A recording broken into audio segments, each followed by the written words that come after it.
Muito boa noite. Nós estamos dando início ao Diálogo Sul. Como todas as segundas-feiras, a gente desenvolve os Diálogos Sul. Hoje, nós vamos nos antecipar à realização da cúpula do BRICS. O BRICS, a cúpula do BRICS vai se realizar esta semana, entre dias 22 e 24, esta semana, né, entre amanhã e quarta-feira, não, amanhã e quinta-feira, e o BRICS vem jogando um papel bastante importante em algumas das mudanças geopolíticas e geoeconômicas que estão ocorrendo no mundo. O BRICS surge em 2006, surge inicialmente com Brasil, Rússia, Índia e China, e agrega na sequência a África do Sul em 2011, conformando o BRICS, e na cúpula do ano passado, na cúpula em Joanesburgo, ela agregou mais 5 novos países, na verdade 6, mas a Argentina, que era um dos 6 países, não confirmou a sua participação, então se agregaram aí é, a mais 5 países. Hoje há 5, né, mas a cúpula em Kazan, na Rússia, que vai ocorrer agora esta semana, ela terá a presença de uma série de países observadores, né? Estão sendo aguardados 32 países, sendo que desses 32 países, 24 são chefes de Estado, né? Inclusive, agora 23, porque com o acidente que ocorreu com o presidente Lula, ele não estará presente fisicamente, né? Terá participação virtual. Nós vamos, na atividade de hoje, especular um pouco sobre as expectativas que nós temos sobre a cúpula de Kazan, sobre o quadro geopolítico em que ela vai se dar, e para isso nós teremos a participação de 2 importantes acadêmicos e estudiosos sobre o tema, que são o professor Evandro Carvalho. O Evandro, o Evandro é professor associado da Faculdade de Direito da Universidade Federal Fluminense. Ele possui pós-doutorado na Escola de Governo da Universidade de Pequim. Ele é pesquisador sênior do Institute for Global Cooperation and Understanding da Universidade de Pequim e é também editor da revista China Hoje. E teremos também conosco o professor Samuel Spellman. O Samuel é professor de Relações Internacionais da PUC Minas, né, onde coordena os cursos de especialização em China contemporânea e mudança global do clima. É também especialista em economia internacional, com enfoque na economia da China e nos novos bancos multilaterais de desenvolvimento. Antes de passar a palavra para ambos, eu vou solicitar a abertura dos nossos trabalhos a partir do nosso diretor-presidente, Vicente Trevas, e solicito que as pessoas que nos assistem pelo YouTube que se inscrevam em nosso canal, canal Instituto Ansur, que deem o seu like para amplificar a penetração do canal, e tendo interesse em serem avisados ou avisadas das próximas atividades, cliquem também no sininho. Vicente, por favor, com você. Boa noite a todas e todos, né? É um prazer receber hoje, nessa sessão dos Diálogos Amisul, os nossos convidados. São parceiros nossos, já colaboraram em outros momentos com o nosso instituto e são pessoas muito adequadas para induzir uma reflexão à véspera de um grande acontecimento, né? Se nós consultamos a mídia internacional, os analistas internacionais, hoje a grande expectativa é o que vai acontecer em Kazan. E, portanto, né, o que vai significar para a formatação dessa agregação os BRICS, né, e o que vai também decorrer dessa dinâmica em relação ao conjunto da dita comunidade internacional, né, ao conjunto dos países que integram aí a nossas Nações Unidas, né? E há muitos comentários já, há muito debate realizado desde 15 dias atrás, né? Inclusive, do ponto de vista do Brasil, há um conjunto de indagações sobre a postura, as apostas ou não apostas que o Brasil irá fazer nesse encontro, né? E também, na verdade, os prognósticos que estão sendo aqui e ali elaborados, né?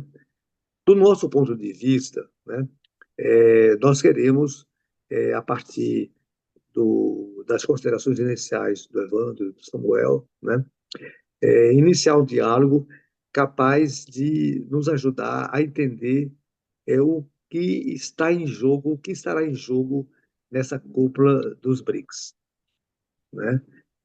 Nós já sabemos que será, depois de Joanesburgo, a cúpula que vai acolher e vai proceder o BRICS, já o BRICS ampliado, o BRICS Plus, né, o BRICS mais 10, né?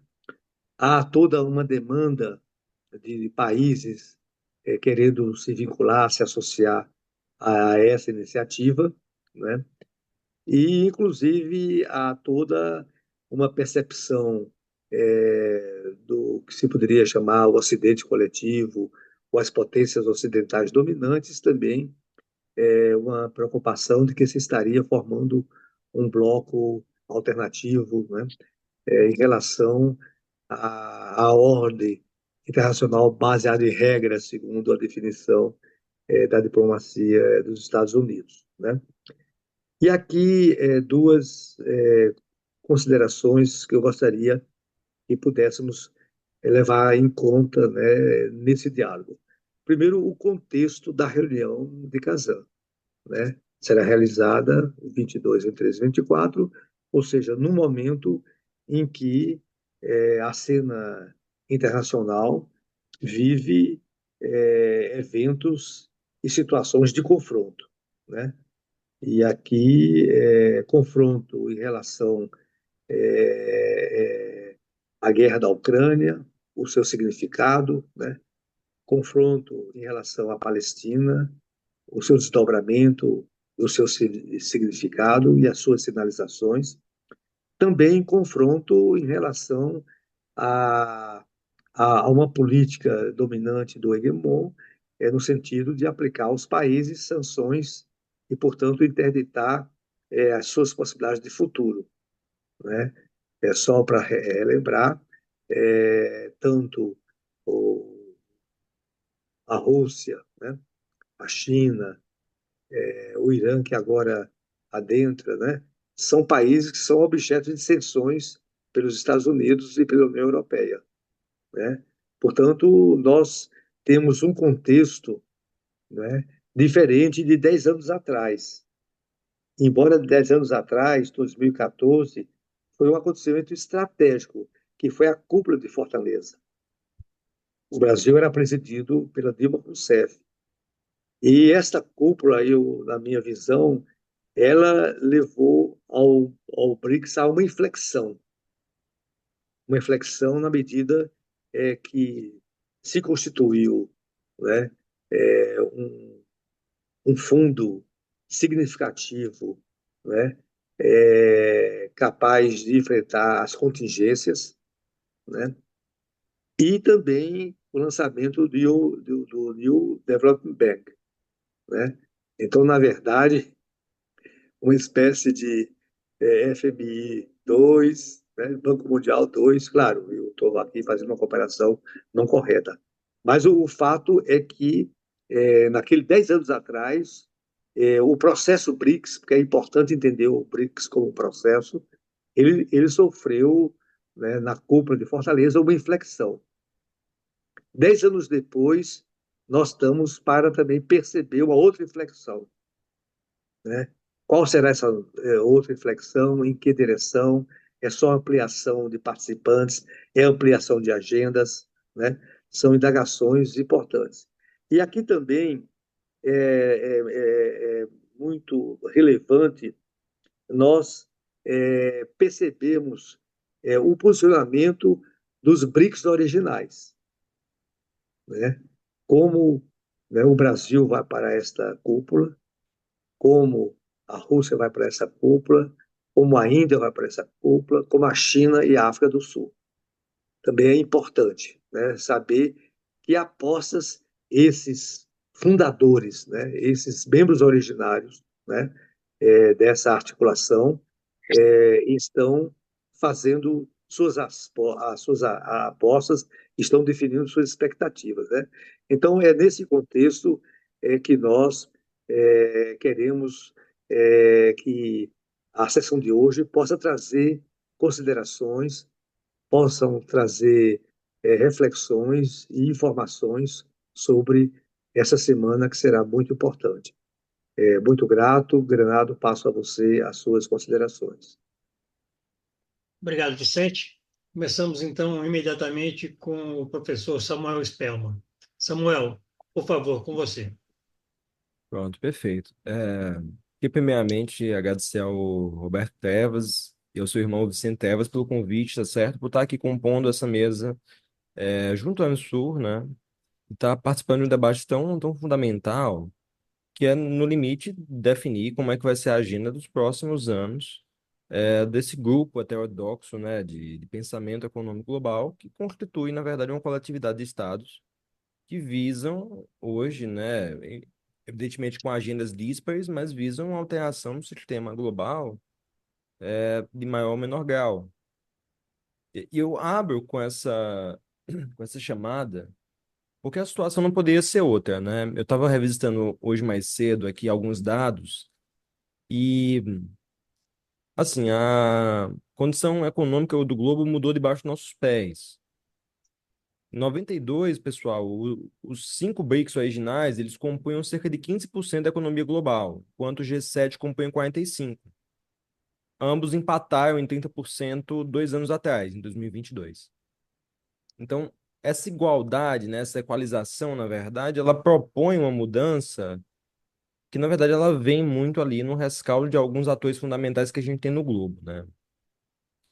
A definição do BRICS, como a gente o conhece, na verdade, acaba sendo uma expressão que foi popularizada por um investidor, né, um alto escalão do Goldman Sachs, no começo dos anos 2000, coloca, de fato, essas novas economias buscavam industrialização, ou que vinham de um legado industrial ali já fundamentado na indústria pesada, como a Rússia, né, descendente da União Soviética, e junto à China, que também teve industrialização ali sui generis, agora alinhados novos países ali que buscavam uma nova tentativa de desenvolvimento após um rescaldo de anos 90 atravessados por crises econômicas.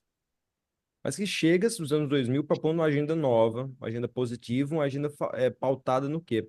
Na resolução dos problemas internos econômicos, criando uma janela de oportunidade para que se pudesse atuar diferentemente no globo.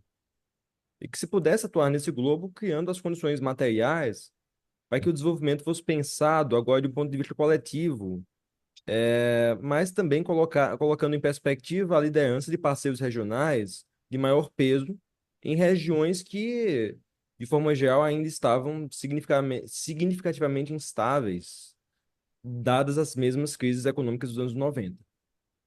E eu coloco isso por quê? Porque a gente veio aqui para falar de BRICS, né? Falar de BRICS Plus agora, e a gente às vezes esquece um pouco do contexto que levou a gente a chegar na 16ª reunião do BRICS nessa semana. E não no meu pequeno, 16 reuniões, né? Todo ano tem. Todo ano a gente avança. Essa já é a quarta russa, que inaugurou esse processo todo. Então a gente vê um giro e vê também uma continuidade do avanço dessa agenda para que a gente possa galgar, de fato, o significado real desses 30% que centralizado nesses cinco. Evidentemente que a gente vê uma posição maior da parte da China, certamente guiando esse processo de desenvolvimento, na medida em que a China tem uma propensão maior ali, uma capacidade de mobilização das suas forças econômicas muito mais significativa do que os outros estados. Se tornou hoje o principal parceiro comercial de todos os outros BRICS. Já, na verdade, de um bom tempo, né?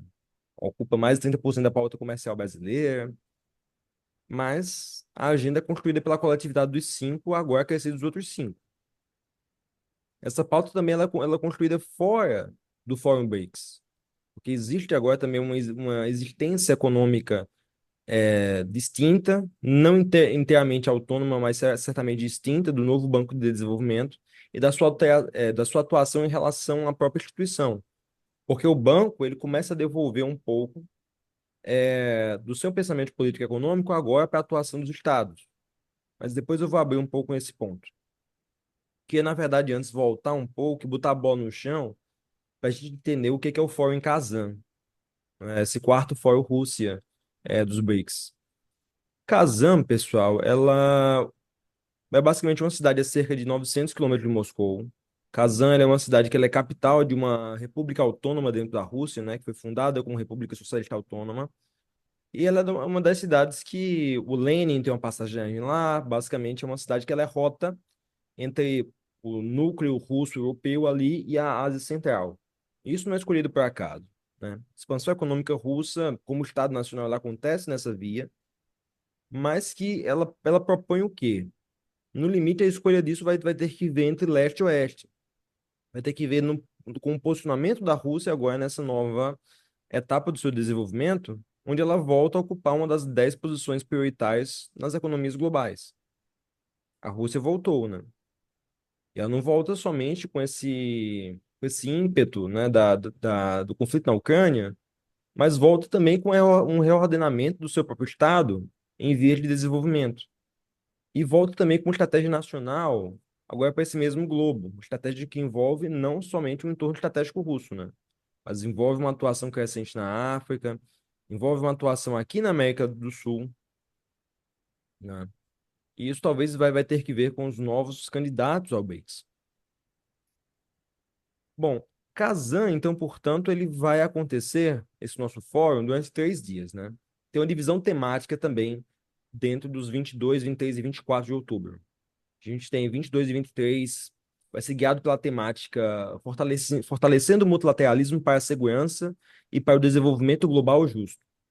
Essa é a temática dos 2 primeiros dias. Quando chega, na verdade, na segunda metade do dia 23, a gente chega na segunda temática, né?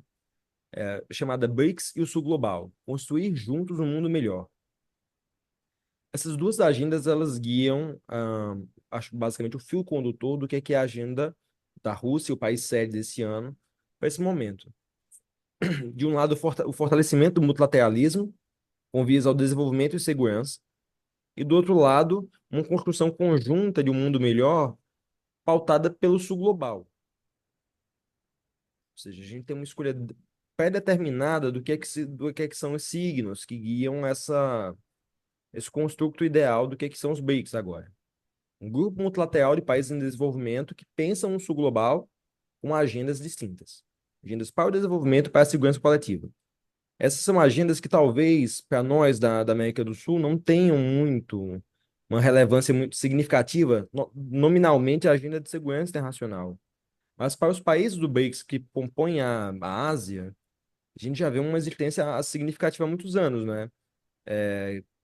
O pessoal aqui já bem mais informado conhece muito bem a Organização de Cooperação de Xangai, e que possui uma existência coletiva já de uma certa idade, né? Mais de 20 anos, na verdade, que ela data de 2001, e que acostuma, portanto, esses atores com uma integração econômica mais voltada à segurança internacional. Então, a gente não só vai ver, por exemplo, uma venda de equipamento industrial bélico, mas também uma integração de segurança coletiva, uma divisão de inteligência.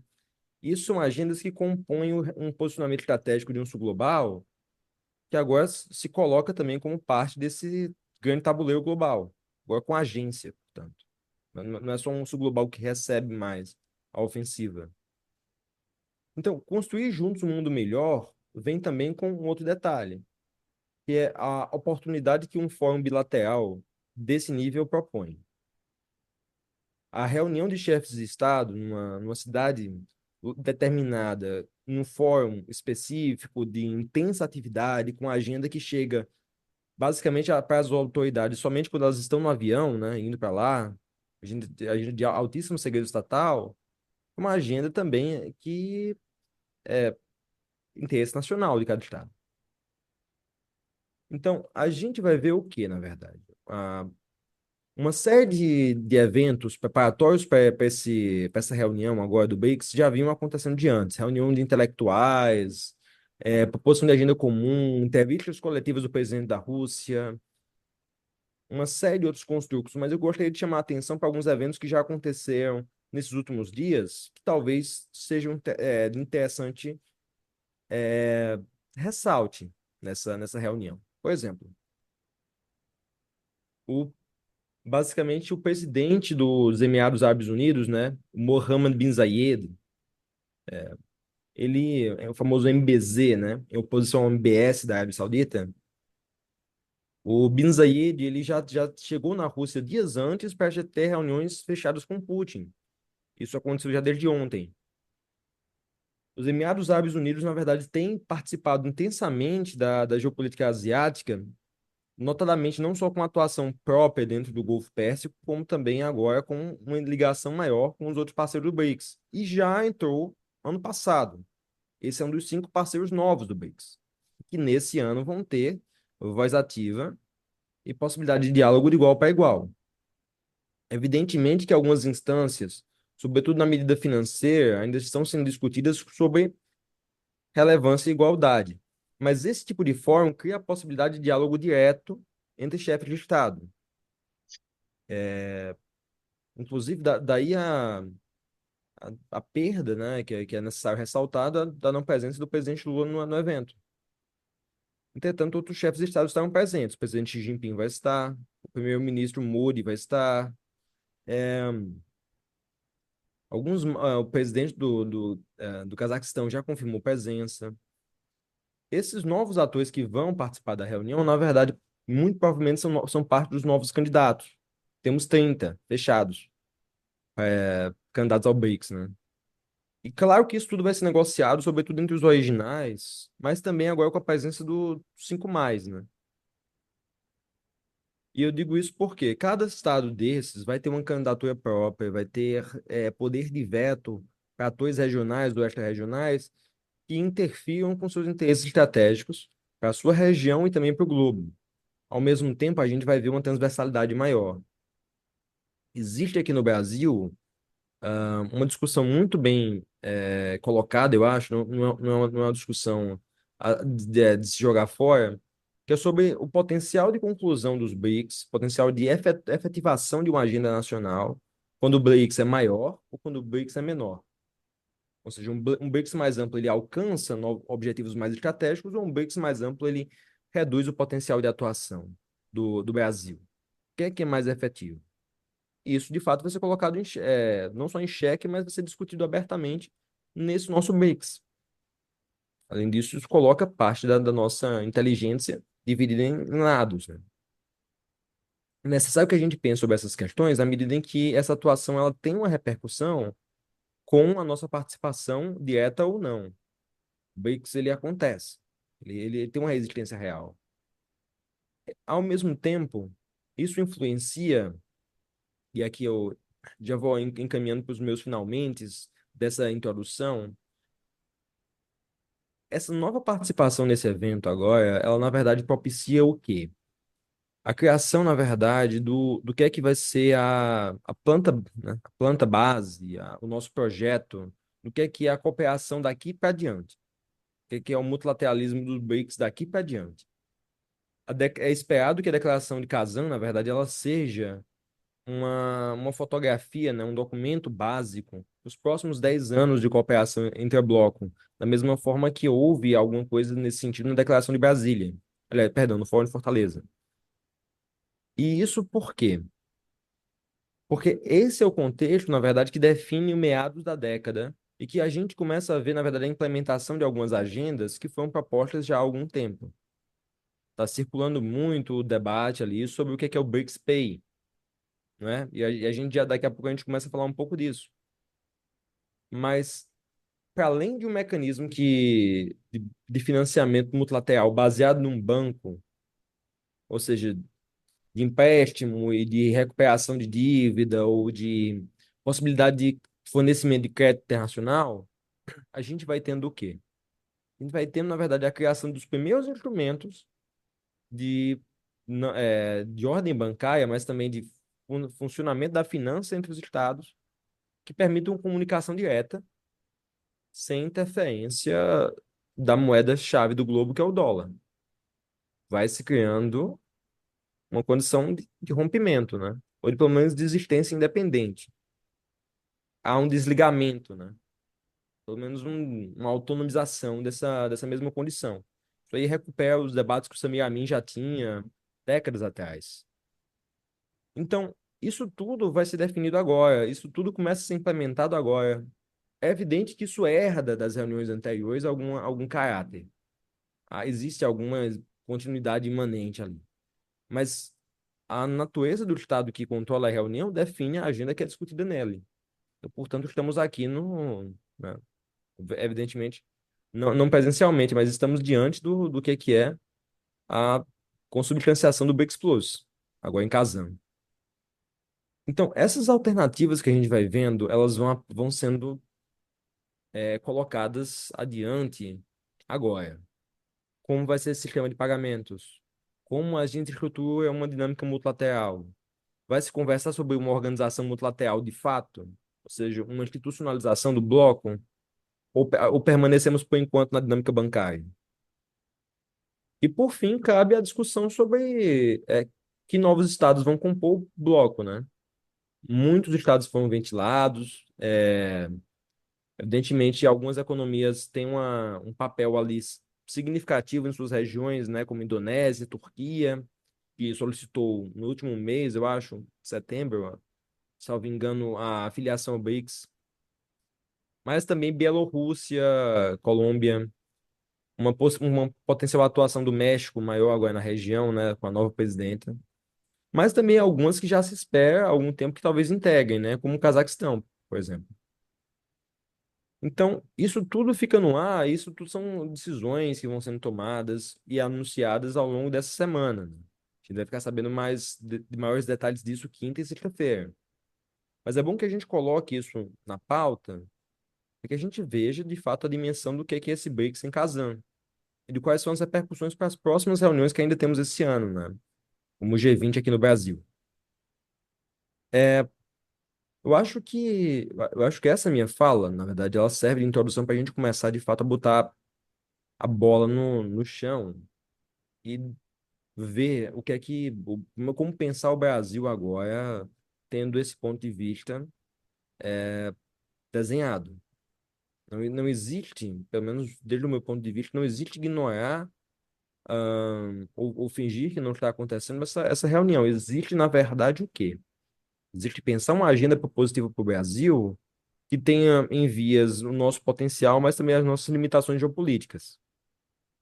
A gente não há que se avançar demais, eu acho, às vezes, em algumas agendas que são demasiadamente ousadas ou que participam de realidades econômicas que não são a nossa.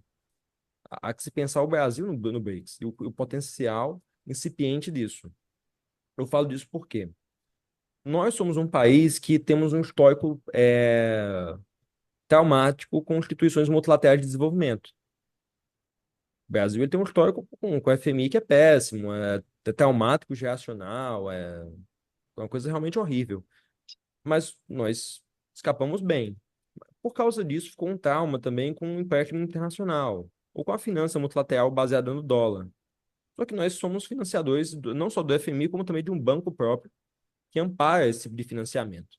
E estamos numa oportunidade estratégica também, onde o novo Banco de Desenvolvimento ele é ocupado por uma presidente que, além de ser ex-presidente do Brasil, é também uma grande mulher orientada a não só a construção de uma posição multilateral para o Brasil, mas também a construção de uma agenda para o banco que seja propositiva.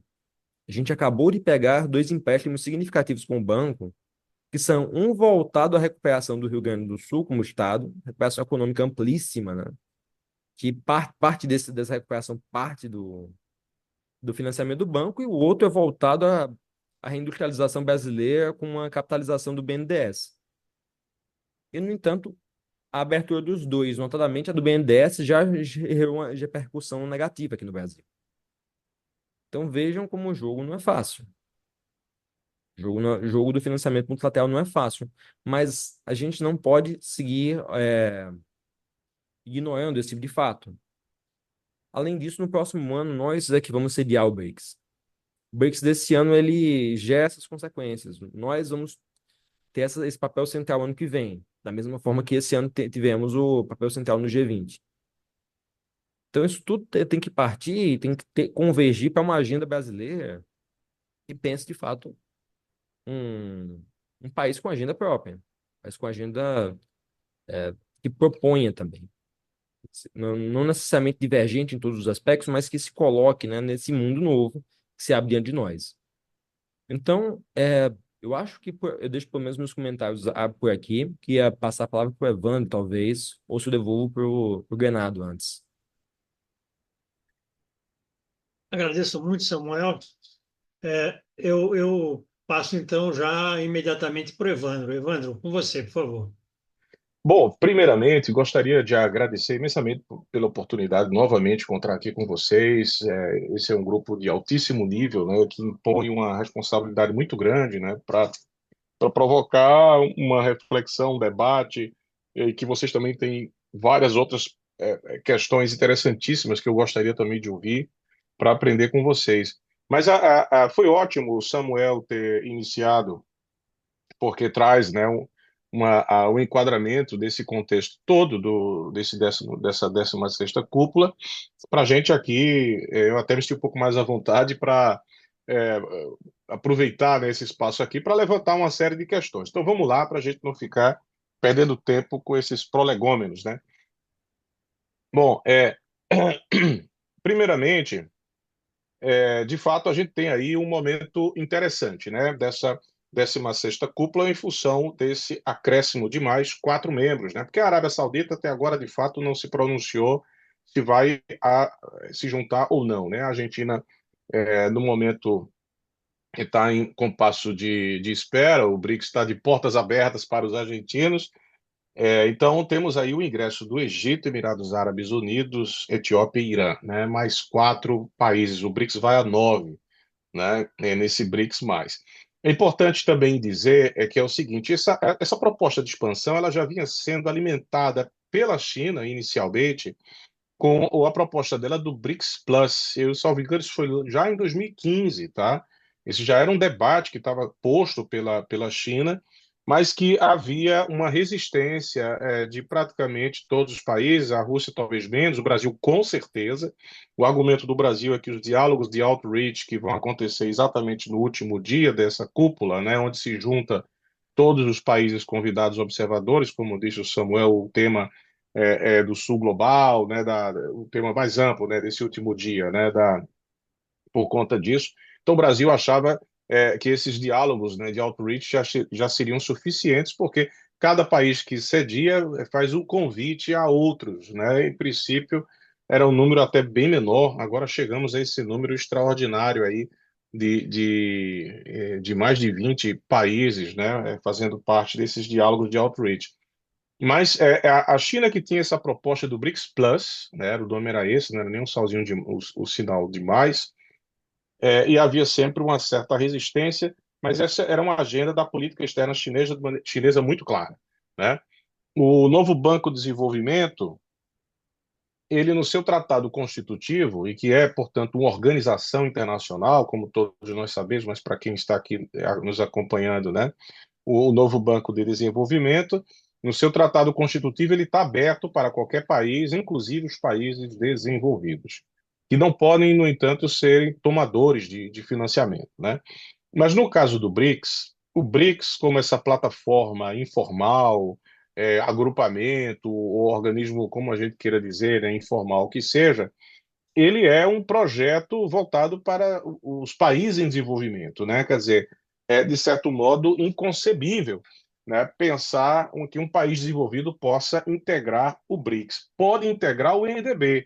O tratado permite essa possibilidade, né? Mas o NDB, como organismo internacional que é, que começa, inclusive, que tem a sua agenda própria. Inclusive, eu ouvia de vice-presidentes lá no comecinho, inclusive, do vice-presidente brasileiro Paulo Nogueira Batista, ele pode até me desmentir se eu estiver falando alguma coisa mais adiante, mas que o BRICS, não é que ele dizia que não era o novo Banco de Desenvolvimento, não era o banco do BRICS, no sentido de que estava ali, né, inteiramente submetido, né? Naturalmente, os 5 países estavam lá como os principais sócios, em iguais condições.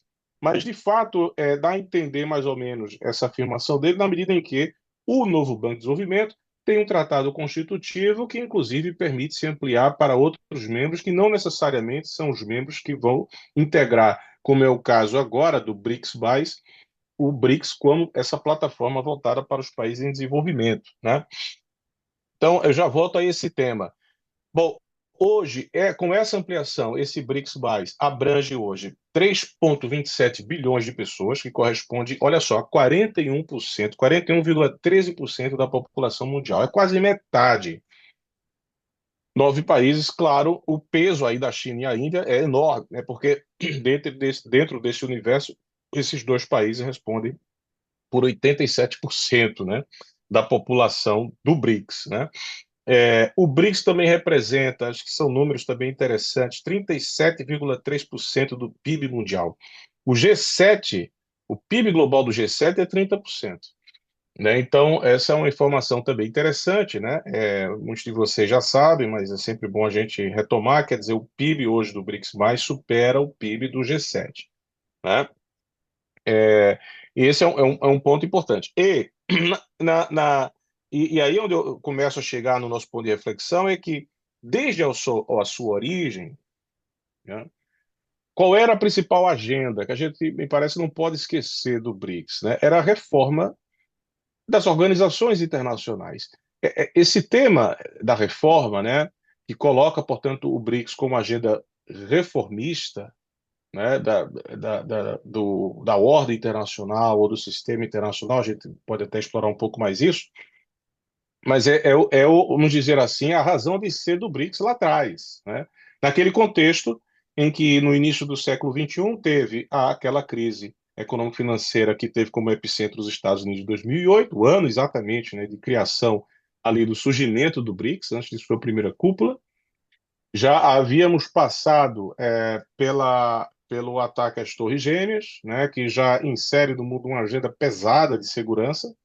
Tá? Depois essa crise econômico-financeira nos Estados Unidos que se espalha pelo mundo em 2008, e vale até mencionar aqui, e já explico o porquê, o Wikileaks, né, que vaza uma série de informações que mostram, inclusive, que os Estados Unidos não era um país que prezava pela privacidade, que não prezava pela transparência, né, muito pelo contrário, né, e expõe, né, a diplomacia dos Estados Unidos, se enfraquece essa liderança dos Estados Unidos, e logo no comecinho, né, do século XX, nós sabemos disso, né, que a década de 90 foi aquele ápice de otimismo da parte do mundo ocidental, tendo vencido finalmente a guerra, né, a guerra que começa lá, né, em 1939, assim, for mais longo, 1914, e todos esses conflitos vão terminar em 1989, começa ali aquele ânimo todo, e esses 3 eventos que inauguram o século XXI. É importante salientar, e está parecendo que eu estou devagando, não estou, que esses 3 eventos que eu mencionei, né, a crise financeira, o ataque às Torres Gêmeas e os vazamentos, né, das comunicações diplomáticas dos Estados Unidos, né, e das informações de segurança, foram eventos promovidos por indivíduos que não seguiam bandeira de Estado nenhum. Não estou colocando eles no mesmo nível, né, vamos dizer assim, de ilegalidade, de violação e etc. Não dá para comparar com, por exemplo, os terroristas que jogaram as aeronaves nas Torres Gêmeas. O que eu estou querendo dizer é que foram pessoas que não agiam em nome de Estado. Então, assim, isso também é uma questão importante. O surgimento do BRICS surge num contexto em que há uma sinalização de fraqueza dos Estados Unidos, que empurra uma agenda de segurança muito pesada para o mundo, né, que vai gerar, né, esta crise também, e que, de fato, talvez essa agenda, né, vamos dizer assim, onde a centralidade do indivíduo, que tanto foi alimentada pelo ideário ocidental, levou também a três situações que simplesmente criam um terremoto tremendo no mundo. Então, veja só, o BRICS surge o quê? Portanto, com agenda de reforma das organizações internacionais deste contexto. Esse é o tema central, né? Que talvez que talvez não, que dá uma identidade ao BRICS, né? A gente pensar aí, o BRICS é mais uma sopa de letrinhas, né? Não, não é. A gente não pode dizer que BRICS é a mesma coisa que a PEC, né? BRICS não é a mesma coisa sei lá, que mesmo não pode nem comparar com o G7, né? Que é preservar as posições das instituições que eles criaram. Não é a mesma coisa que um RCEP, não é portanto, um Tratado de Livre Comércio, né? Então, o que é então o BRICS? É um grupo de países que se reúne com uma agenda reformista. E veja, todas as declarações de cúpula do BRICS, isso está lá. É a reforma da ONU, reforma do FMI, reforma do Banco Mundial, né? Mais recentemente se incluiu a reforma da Organização Mundial do Comércio, até mesmo a reforma da Organização Mundial da Saúde. No caso da reforma da Organização das Nações Unidas, que é um consenso de todos, a gente sabe que há um ponto central aqui, que é o Conselho de Segurança, que é um tema de interesse do Brasil e que, naturalmente, a China mantém uma posição chinesa, né? Reservada, sem dizer nem sim nem não, né? E a Rússia, dos países membros permanentes, né? No caso do BRICS só tem esses dois, é o único que se colocou favorável, né? O ingresso do Brasil no Conselho de Segurança da ONU. Mas há um consenso de que é preciso a reforma das Nações Unidas. Então a gente vive esse tema. E agora é importante dizer, vale mencionar, todos os membros do BRICS apoiaram a resolução das Nações Unidas para o cessar-fogo humanitário em Gaza. A Índia e a Etiópia se posicionaram pela abstenção. E os países do BRICS, todos eles têm demonstrado mais ceticismo no uso de sanções como método para a solução de conflito entre Rússia e Ucrânia. Esse é um ponto importante, né, a ser colocado.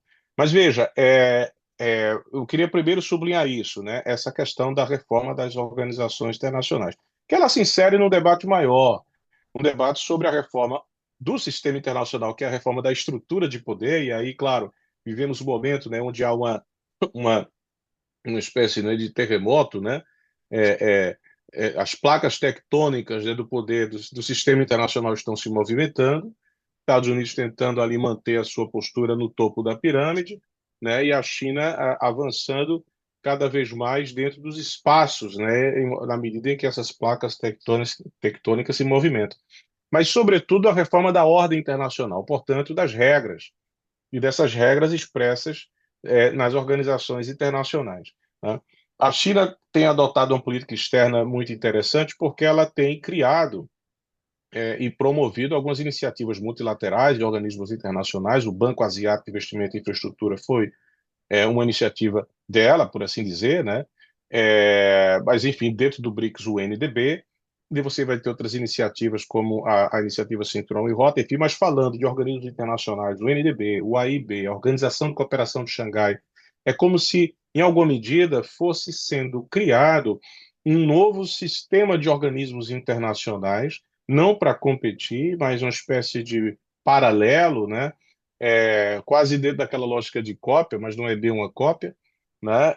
Que convive com o sistema das organizações internacionais do século XX. Essas organizações internacionais do século XX, elas estão em crise, né? A gente olha para a ONU, nem precisa dizer, ela não consegue mais impedir os conflitos e nós estamos claramente, como já foi dito aqui na introdução feita por vocês, nos encaminhando para a guerra. Se ela já não começou, a gente até poderia admitir isso, né? Mas os países todos estão se preparando para isso. Se vai haver uma guerra mundial é outra questão, mas que todos estão se preparando, isso é fato, né? Então, essa é uma situação que está posto, né? Então, nesse contexto dessa crise das organizações internacionais do século XX, a União Europeia com o Brexit, né, que a Grécia quase saiu da União Europeia, né, antes da saída da Inglaterra, O Trump, quando foi presidente, retirou os Estados Unidos da Unesco, ameaçou retirar os Estados Unidos da Organização Mundial do Comércio, ameaçou retirar os Estados Unidos da Organização Mundial da Saúde, retirou os Estados Unidos do Acordo de Paris. Quer dizer, os Estados Unidos claramente adotando uma postura unilateralista, é, cada vez mais claramente hegemônica, né, com o uso do dólar como arma. Então, é uma posição completamente oposta àqueles Estados Unidos do final da Segunda Guerra Mundial. Né? Quer dizer, os Estados Unidos se desengajam das organizações internacionais que eles próprios patrocinaram do século XX. Né? E adotam uma postura que implode o multilateralismo totalmente. E é a China, né? Os Estados, o Brasil, esses países que começam a defender não só o multilateralismo, mas valores como o livre comércio no plano internacional. Então, o mundo está completamente trocado. Eu até brinco com meus alunos dizendo assim: os Estados Unidos agora sendo fechado para o mundo, né? Cada vez mais impondo barreiras, etc. Uma China defendendo o fim das barreiras. Ninguém diria isso, que isso fosse acontecer na década de 90. E eu brinco dizendo que talvez a autoridade política mais progressista do mundo hoje seja o Papa Francisco, que lidera uma instituição altamente conservadora. Uma coisa completamente maluca esse século XXI, né? Uma mudança total, né? Que exige, de fato, da gente uma capacidade de pensar de maneira diferente. Então, quando fala de reforma da ordem, é reforma de regras, reforma de valores, né? Reforma de ideias. Né? Então, um processo robusto que está sendo feito, de certo modo, na Ásia com essas organizações internacionais, que são uma espécie de espelho das organizações internacionais do século XX. Né? Sendo o BRICS aí, para não fugir da nossa pauta, uma instituição informal que tem assumido um papel cada vez mais relevante. E aí vem e aí me parece o seguinte: por que? Essa é a grande pergunta, né? Está havendo esse interesse, né, de outros países de ingressarem o BRICS? Eu não sei, a dúvida que eu tenho é se é porque o BRICS é algo realmente altamente propositivo, o BRICS como um todo, eu não estou falando de país A, B ou C, ou se há uma evidente crise dessa legitimidade e eficácia das organizações internacionais alimentada pela crescente perda de liderança dos países do G7 no trato dos assuntos globais. Quer dizer, é uma adesão de talvez uma espécie de busca, né, de umas. Talvez os países do sul global estejam entendendo que eles vão ter que se salvar num contexto em que os países mais poderosos não estão mais preocupados com eles, né? Na verdade, podem ser todos potencialmente vítimas, né, da tentativa dos países do Ocidente desenvolvido de tentar preservar a fórceps, essa estrutura que está cambaleante. Né? E isso faz com que esses países todos estejam se unindo, talvez não por uma afinidade, mas por uma necessidade. E aí, bom, é aquela frase: a necessidade faz o ser humano, né? Quem sabe a necessidade possa fazer também, trazer também a possibilidade de novos arranjos, né? Para o sistema, para esse sistema internacional. Mas aí, caminhando para o final, eu queria falar duas coisas. A primeira dela é o seguinte, né? A fala recente do Putin, de dizer que o BRICS não é anti-ocidental, mas é uma organização não ocidental, né? Então, isso, de certo modo, dá pano para manga, mas é um pouco isso do que a gente pode estar aqui discutindo. Porém, há questões que se colocam, por exemplo, a Índia, né, que claramente não é um país ocidental, mas é um país que está no diálogo de segurança quadrilateral junto com o Quad, né, com Austrália, Japão e Estados Unidos. Né? E aí, veja, Granado e demais colegas, eu estou até escrevendo um artigo, um texto pequeno, para propor uma reflexão que talvez aqui vocês me ajudem a desenvolver essa reflexão aqui, que é a seguinte: qual é a posição do Brasil nesse contexto, né? Onde um sistema internacional está cambaleante, onde o Brasil assumiu-se como um país reformista, né? Que ele quer a reforma da ONU, isso está claro, né? Está defendendo agora reformas, está lá nas declarações do BRICS, o Brasil é um dos membros da reforma do FMI, reforma do Banco Mundial, reforma da Organização Mundial do Comércio. né? Então, qual é a posição do Brasil nesse contexto dentro do BRICS? Eu nem estou querendo discutir aqui a questão do comércio intra-BRICS, né, ou do BRICS Pay como esse novo sistema, né, de pagamento digital unificado, e que pode ser interessante porque pode reduzir os custos de transação, né, blindar de certo modo em relação à dependência financeira do Ocidente contra as flutuações da moeda devido a essas tensões geopolíticas e tal. Tudo isso é muito interessante. Mas colocando uma questão mais macro, né, tem essa ação no sentido da reforma, né, das organizações internacionais ou do sistema internacional, ou pelo menos da ordem internacional, e de outro lado os Estados Unidos, que está incomodado com isso. Está incomodado, já está numa plena guerra com a Rússia, né, está forçando de todos os modos que a China se ajoelhe, né? E agora começou a colocar suas ações, as suas mangas de fora contra o Brasil na questão, por exemplo, dos Gripen, né? A questionar isso, aquela coisa toda, e também já sabe bem o passado dos Estados Unidos aqui nas Américas, né? E aí a reflexão que eu faço é o seguinte: onde é que o Brasil se situa nessa coisa toda? Porque, vamos lá, espero que vocês me ajudem nisso para eu terminar esse texto aqui. Eu vejo assim, qual é a situação da China? Ela quer sempre enfocar a economia, né? Ela tenta estabelecer com os Estados Unidos uma relação positiva, ou ao menos neutra, mas os Estados Unidos não querem isso com ela, certo? A Índia, ela claramente caminha na direção de uma relação mais, vamos dizer assim, se fosse colocar num pêndulo, né, mais balançada aqui para os Estados Unidos. Então a China tenta forçar os Estados Unidos para ser neutra com ela, não consegue, os Estados Unidos já têm uma ação de tensão com a China. Então a China tenta ser neutra, mas os Estados Unidos que não quer essa posição. A Índia tem uma postura que não é de neutralidade, é um pouco mais pendente para o lado dos Estados Unidos. E a Rússia, uma postura contrária, é outra relação com os Estados Unidos, né? Então, cada um dos três tem um dilema ou uma escolha nessa relação com os Estados Unidos e estão em posições diferentes. O Brasil não está numa posição de antagonismo, de conflito, como a Rússia, né? O Brasil pode até estar sempre tentando manter posição de neutralidade e, ao mesmo tempo, os Estados Unidos não quer criar. Talvez seja essa a situação do Brasil, né, na posição de neutralidade, e tem a vantagem que os Estados Unidos não querem entrar ou provocar um conflito ou um movimento separatista aqui dentro, essa coisa toda. Então, nesse sentido, ele se credencia, se a gente tomar isso em conta, ele se credencia muito bem dentro do BRICS para um diálogo, né, de altíssima credibilidade, porque ele não é visto, no momento, com o governo Lula, como um país que está colocando um pé numa canoa muito forte, como a China está colocando, como uma quadrilateral ali, ao lado da Austrália, Japão, é, é, os Estados Unidos, né, que o Quad claramente contrário à China, né? Então, o Brasil ainda tem uma certa legitimidade, mas o que falta, né, falta criatividade para propor algo que talvez possa ser essencial neste momento para o BRICS. E aqui eu vou encerrar, Granado. O que eu acho? Que é a defesa de uma mínima institucionalização.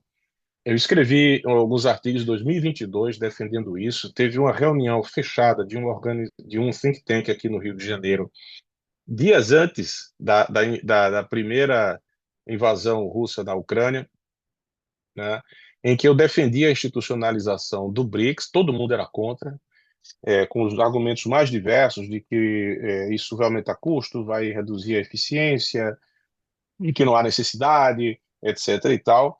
Mas, obviamente, que eu vejo também o seguinte: uma mínima institucionalização não significa você ter uma estrutura imensa, grande, de funcionários, etc., ainda mais depois da pandemia, onde muita coisa pode ser online. Mas veja, primeira coisa, hoje, se você quiser buscar uma informação sobre o BRICS, você não vai encontrar em canto nenhum, do ponto de vista oficial. Ah, mas tem a página lá da 16ª cúpula. Então tá, Então, temos que acessar a página da 16ª cúpula, depois tem que acessar a página da 15ª cúpula, a página oficial da 14ª. Isso é trabalho para pesquisador, como nós fazemos isso. Mas não é um trabalho para uma pessoa do âmbito dos negócios, uma pessoa da área da cultura, de uma cooperação científica que quer uma informação mais rápida para uma determinada área que não seja essa que a gente está discutindo aqui. Então, falta uma transparência ao BRICS, né? Uma transparência que é necessária. Nos anos do governo Bolsonaro, quando a cúpula foi aqui no Brasil, era uma dificuldade tremenda de ter as informações sobre BRICS. Então, ou você tinha um parente no Itamaraty, ou um grande amigo no Itamaraty, ou você não tinha acesso a absolutamente nada. Isso não é uma postura de uma república, no caso do Brasil, né? Então, a gente precisa que essas informações elas sejam acessíveis. Se o BRICS não tem uma secretaria, pelo menos o Brasil deveria ser mais eficiente nisso, e, inclusive, patrocinar pesquisas, centros, o que seja, até mesmo dentro do Itamaraty, uma instância de informação. Mas, voltando para o BRICS, essa institucionalização daria a transparência necessária para essas inúmeras iniciativas que já ocorrem dentro do BRICS, não só pelas decisões tomadas na cúpula, mas também pelos diversos fóruns que ocorrem antes da cúpula, como esse fórum o Business BRICS Forum, que surge com a questão do BRICS Pay, né? Já tem um site até oficial e tudo aí do BRICS Pay, um site informativo. Mas você tem o BRICS, não só o BRICS Business Forum, o BRICS Youth Forum, o BRICS Legal Forum, o BRICS Women Forum, e por aí vai. Né? Todos os anos é a sociedade, né? Os povos desses países se reunindo a partir tem um BRICS Media Forum de interesses comuns, mas não se sabe quais são os resultados, o que foi discutido, o que foi assinado, isso tudo se perde no ar, né? Então ele ainda mantém uma postura governamental problemática diante do fato de que as flutuações de poder são muito complicadas, né? Então, esse é o primeiro ponto. Segundo, porque isso favorece uma mínima organização neste momento em que você tem uma ampliação de países que estão, todos eles, e essa é uma característica do BRICS, geograficamente distantes, culturalmente diferentes, com sistemas políticos diferentes. Então, vai ser, sim, ataque, né? Vai ser muito atacado o BRICS, em virtude desse contexto internacional, né, em que a gente já lê aqui no Brasil opiniões dizendo que o Brasil tem que sair do BRICS porque vai ficar lado a lado que com o Irã, vai ficar lado a lado com China, né, com Emirados Árabes Unidos, o que seja, etc., já dentro daquela lógica estadunidense do bem contra o mal, democracias contra autocracias, aquela coisa toda, né? Então faria bem o Brasil defender essa agenda para que, inclusive, pela institucionalização, ficasse claro quais são os objetivos, né, de ação do BRICS, que não é, desde a sua origem, em nenhum momento, uma plataforma que foi criada para o confronto. Isso não é o objetivo do BRICS, basta ler todas as declarações de cúpulas e o que está sendo decidido no BRICS. Mas é claramente uma organização voltada para a reforma das organizações internacionais, da ordem internacional, de modo a permitir que esses países possam ter uma maior voz, uma maior ação no plano internacional. Isso pode ter uma repercussão positiva nos demais países do sul global. Então, objetivamente, o BRICS hoje não é uma ameaça a ninguém do ponto de vista dos seus discursos. Não se coloca como uma organização antagônica de nenhum outro país, né? E favorecerá, inclusive, o BRICS e o blindará de fake news, né, se houver uma aposta numa mínima institucionalização. Acho que essa agenda o Brasil deveria abraçar. Diz que a China, mas aí é fofocas, né, de pessoas que estão, a gente aqui se comunicando, com pesquisadores aqui acolá, da China, etc., que a Rússia é contra isso aí. Pô, mas isso tudo se negocia, tudo isso se conversa, tudo isso precisa ser colocado para a mesa. Eu não sei o que é que a Rússia entende como institucionalização, né? Então, essas declarações, afirmações a favor e contra precisam ser melhor depurado, né? Mas esse poderia ser uma agenda positiva para o Brasil, inclusive se proteger, né, de acusações vindas de fora da sua permanência no BRICS. Muito obrigado, Evandro. Enquanto as pessoas se inscrevem, eu queria levantar algumas poucas coisas, né? A chancelaria brasileira já produziu alguns materiais prevendo a participação do Brasil nessa cúpula e levantava fundamentalmente três questões. Uma, a necessidade de definição de critérios para a entronização de novos associados ao BRICS, inclusive definindo que os novos associados seriam associados na qualidade de parceiros, não de membros efetivos. Eu não sei exatamente o que isso significa. Então, uma segunda questão levantada pela chancelaria brasileira, e isso está no site de Itamaraty, fala em negociação em torno de medidas para reduzir a dependência ao dólar, no comércio. E aí eu não sei o que isso significa sobre a presidência brasileira, né, que a gente não falou das expectativas em relação à presidência brasileira. Eu acho que isso valeria a pena, se vocês puderem, a gente aprofundar um pouco. E a terceira coisa, o tema do fortalecimento de instituições financeiras alternativas, tanto ao FMI quanto ao Banco Mundial, como elementos a serem agregados pelo Brasil à agenda da cúpula agora de Kazan. Isso eu suponho que seja mantido, independentemente da não presença do presidente Lula presencialmente na cúpula. Ele vai participar apenas por meios virtuais. E eu gostaria, né, se fosse possível, a gente especular, vocês especularem, tanto o Evandro quanto o Samuel, sobre o que esperar da participação do Brasil na presidência do BRICS nessa próxima temporada. O governo brasileiro vive uma situação interna delicada, bastante delicada, né? A correlação de forças no Congresso é baixa, o volume de pressões internacionais, particularmente pressões americanas, tem sido muito grande, ou seja, o Brasil tem algumas dificuldades de encaminhamento de, de posições internacionais, né? Inclusive a especulação sobre que o Brasil estaria se posicionando, ainda não oficialmente, mas que caminharia para um posicionamento contrário à participação da Venezuela, né, como eventual membro parceiro do BRICS. Então, Ricardo Gutermann. Então, duas questões pontuais. Eu acho que uma das questões centrais a se falando dessa cúpula é a questão da redução do peso do dólar nas transações internacionais, no comércio. E teve E é uma pauta que parece que tá colocada, está acontecendo, né? Se impôs com as sanções americanas à Rússia, a retirada do sistema SWIFT, tudo isso, né? Aconteceu uma coisa. Aliás, teve um artigo recente do Paulo Nogueira Batista que fala de uma forma muito interessante sobre isso, os diversos posicionamentos dos diversos países, interesses diferentes, principalmente da Rússia e da China a respeito disso. O que teve também de novidade é a fala do Trump, que as eleições americanas vão ser daqui a pouco mais de um mês, fazendo ameaças, dizendo que se continuar nesse caminho de redução da presença do dólar americano nas transações internacionais, ele vai fazer uma brutal taxação das importações dos outros países dos Estados Unidos.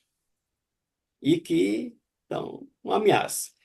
Então, eu gostaria de ver a opinião de vocês sobre se isso é factível, como é que pode ser, se pode ter um agravamento das tensões nesse sentido com os Estados Unidos, como que isso se pode dar, e principalmente, aí, claro, né, a questão da China, que tem interesses grandes, tem grandes reservas internacionais em moeda americana, tem uma produção interna que não consegue colocar no seu mercado, então tem uma necessidade de exportar. Como é que isso pode se configurar a partir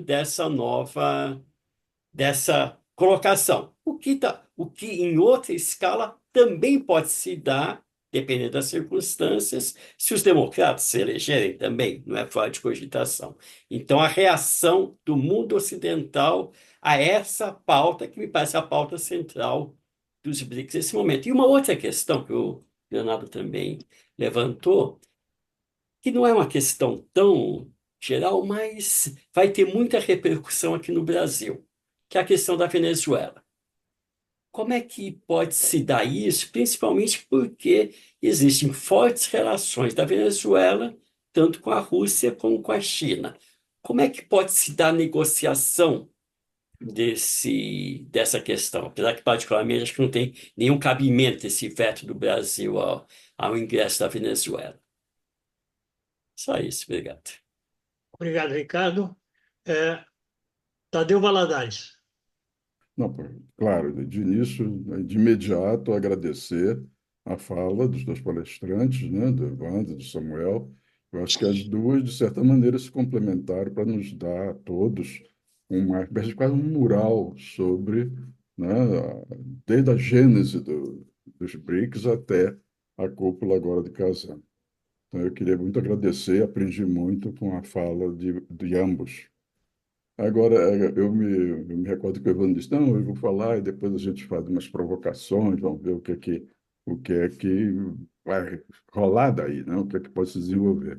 Então, aproveitando a palavra provocação, eu vou fazer um raciocínio que é para vocês dois comentarem, os dois ou um de vocês, se acharem que a coisa vale, né? Mas eu fico pensando o seguinte, quando a gente observa, quer dizer, para quem não é um especialista, como ambos são, né, que é uma coisa de informação geral, mas quando a gente observa a evolução dos BRICS, a gente vê que, ao longo dessa evolução, alguns países que estão, digamos, nos dois primeiros momentos, no primeiro momento, BRIC, 4 países, estão todos mais ou menos, entre aspas, iguais. Depois entra a África do Sul. Ainda assim, os 5 são mais ou menos iguais, nesse sentido de que não havia, acredito eu, uma visão muito clara que quem liderava o grupo realmente, né? Não havia uma coisa assim de uma liderança explícita. Mas agora, com essa última expansão, eu acho que essa é a minha provocação. Eu queria que se vocês dois pudessem concentrar-se na situação nossa, Brasil. Por que eu digo isso? Porque eu acho que o Brasil, ele que estava, né, no mesmo nível dos outros 3, no primeiro momento, mesmo nível dos outros 4, falando em termos abstratos, jurídicos, etc., ele agora, certamente, ele e a África do Sul são países, ambos, periféricos no BRICS. Essa é uma provocação que eu lhes faço. Por que eu digo isso? A gente olha, quando a gente pensa quais são as regiões que estão entrando no BRICS com grande peso, a gente vê claramente que são países asiáticos e países africanos. Então, são países asiáticos, desde países do Extremo Oriente, como de países do Oriente Próximo. E você tem você tem dois países africanos, o Egito e a Etiópia. Então, o que a gente vê é que nisso tudo, até geograficamente, o Brasil está ficando numa posição, é a provocação, periférica. A Argentina estava, né, convidada, recusou. A Argentina provavelmente algum dia mudará de posição, espero que seja em breve, mas não acredito muito no imediato. E tem essas outras dificuldades que foram levantadas agora, né? Venezuela, eu diria Colômbia. Quem mais? México, quem sabe, mas eu acho que seria um cataclismo em termos de México, o México se lançar como candidato e efetivamente passar a integrar os BRICS, porque o México está muito longe de Deus, continua geograficamente muito próximo dos Estados Unidos e do Canadá e inteiramente dependente o México, a economia mexicana, do que acontece ao norte, né? Então, essa é uma provocação que eu faço para vocês. Eu acho que o Brasil está numa situação muito difícil, porque nós não estamos conseguindo fazer o que seria, entre aspas, a nossa vocação natural.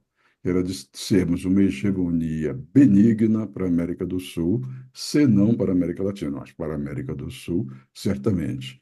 E o que nós estamos vendo neste momento é o que foi desconstruído na história recente brasileira em termos de integração sul-americana. Nós não estamos conseguindo fazer a volta dessa roda da história. Nós estamos cada vez mais isolados, não é, cara? Quando você tira os discursos são sempre ótimos, mas a gente tem que ir além do discurso, né? A análise do discurso é sempre ótima. E eu ainda diria o seguinte: você vê, quem é que está nadando de braçada? China. Quem é que está andando de braçada? A Índia. Quem é que está andando de braçada? O Irã, de certa forma, e, claro, os países, os Emirados Árabes Unidos, né? Esses estão, né, nadando de braçada. Se os próximos que entrem, seja como que é, as parceiros, seja como membros efetivos, entre dois ou três, mas a maioria for, seja do Oriente Médio, seja do Extremo Oriente, a coisa ainda fica mais flagrantemente centrada na Eurásia. E aí a Rússia tem um papel importante, né? E ela está tentando se expandir também. Mas a Rússia é um país que é, ao mesmo tempo, muito forte e muito frágil. Ele mostrou a força. A Rússia de Putin está mostrando a força. Mas a Rússia é um país muito frágil, porque ela tem um calcanhar de Aquiles geopolítico que é insuperável.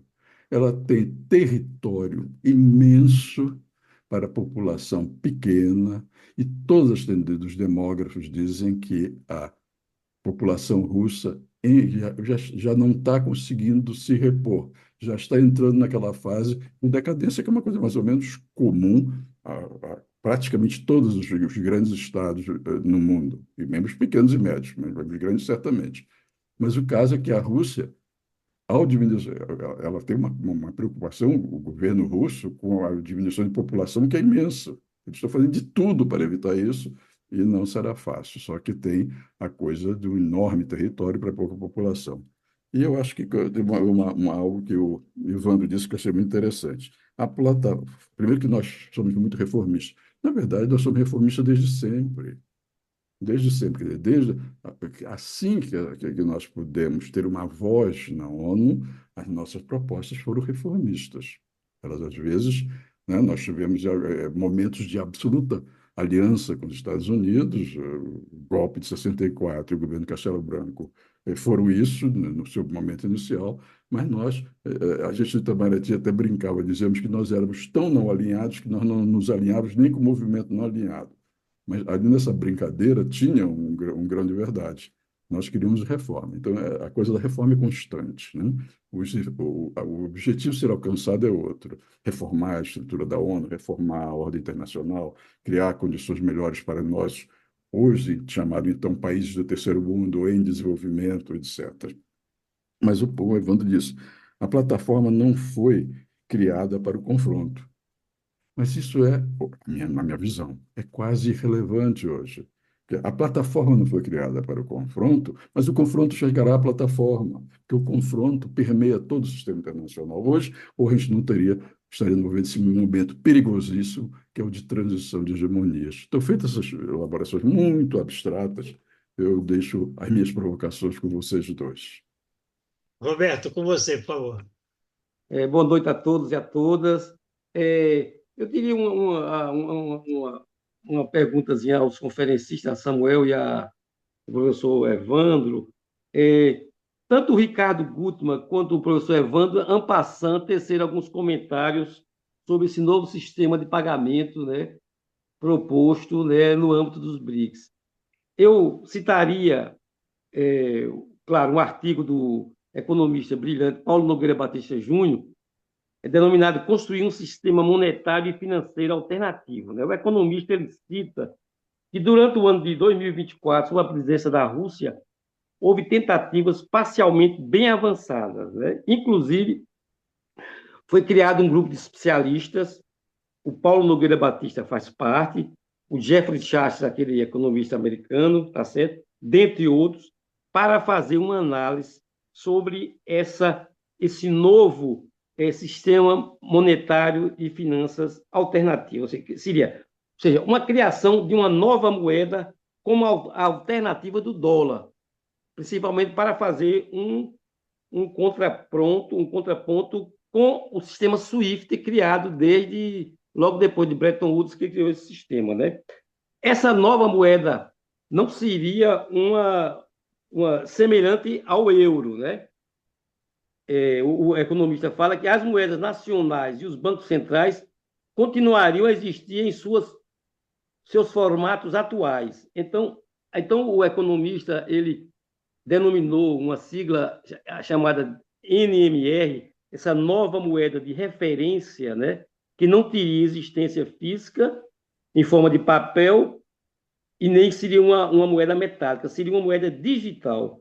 Então, professores, eu perguntaria efetivamente, essa nova, ou seja, sugestão que já consta nesse trabalho dos economistas, teria, eu diria o seguinte, o próprio Paulo Nogueira Batista, ele questiona, mas na ótica de vocês, é um tópico de suma importância para fazer um contraponto ao sistema financeiro atual internacional. Era basicamente essas informações. Muito obrigado. Obrigado, Roberto. Vicente, por você. Obrigado, Bernardo. Renovo aqui o agradecimento aos nossos dois expositores, né? A Samuel e ao Evandro, e também, eu acho, as intervenções feitas, né? Pelo Granado, pelo Ricardo, pelo Tadeu, pelo Roberto, e agora eu faço a minha, né? Evidentemente que a nossa reflexão, né, sobre os BRICS, ela tem como objetivo tentar nos ajudar a compreender o que possa ocorrer e o que irá ocorrer depois da cúpula de Kazan, né? E evidentemente que é uma cúpula, diferentemente de outras, ela está vivendo um contexto de maior complexidade, né? E mais ainda, e nessas contradições do contexto internacional, os BRICS aparecem como uma oportunidade, né? Ou seja, como uma oportunidade na crise, né? Por outro lado, o Evandro nos chama atenção com muita pertinência sobre o caráter reformista dessa iniciativa, né? Portanto, desde a sua constituição, a intenção de tentar contribuir para um reordenamento das relações internacionais, né?